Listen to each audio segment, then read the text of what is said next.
ആശാവർക്കർമാരുടെ സമരം UDF ഏറ്റെടുക്കുമെന്ന് K Sudhakaran MP. കേരളത്തിലേത് മനുഷ്യത്വമില്ലാത്ത സർക്കാരാണ്. അതിന് തെളിവാണ് അർദ്ധരാത്രിയിൽ സമരത്തിന്റെ പന്തൽ പോലും പൊളിച്ചതെന്നും കെ സുധാകരൻ പറഞ്ഞു.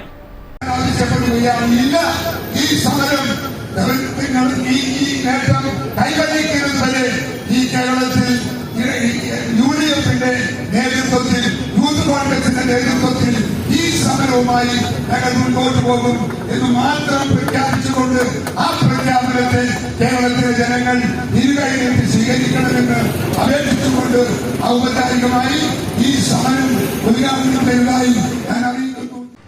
ആശാ വർക്കർമാരുടെ സമരപ്പന്തൽ പൊളിച്ചത് തൊഴിലാളി സർക്കാരിന് ഭൂഷണമാണോ എന്ന് സുധാകരൻ ചോദിച്ചു. ആശാ വർക്കർമാരുടെ ന്യായമായ ആവശ്യങ്ങളോട് മുഖം തിരിക്കുന്ന സർക്കാർ കാലുമാറ്റത്തിലൂടെ പാർട്ടിയിലെത്തിയ വ്യക്തിയെ ലഹി ഉന്നത സ്ഥാനത്തിലെത്തി ലക്ഷങ്ങൾ ശമ്പളമായി നൽകി പ്രീണിപ്പിക്കുകയാണെന്നും സുധാകരൻ കൂട്ടിച്ചേർത്തു. DCC president advocate Martin George അധ്യക്ഷനായി. മനോജ് കൂവേരി സ്വാഗതം പറഞ്ഞു. Advocate Soni Sebastian, advocate TO Mohanan, professor AD Musthafa, V Surendran master, Sreeja Madathil, Vijil Mohanan, doctor Jose George Plathottam എന്നിവർ സംസാരിച്ചു.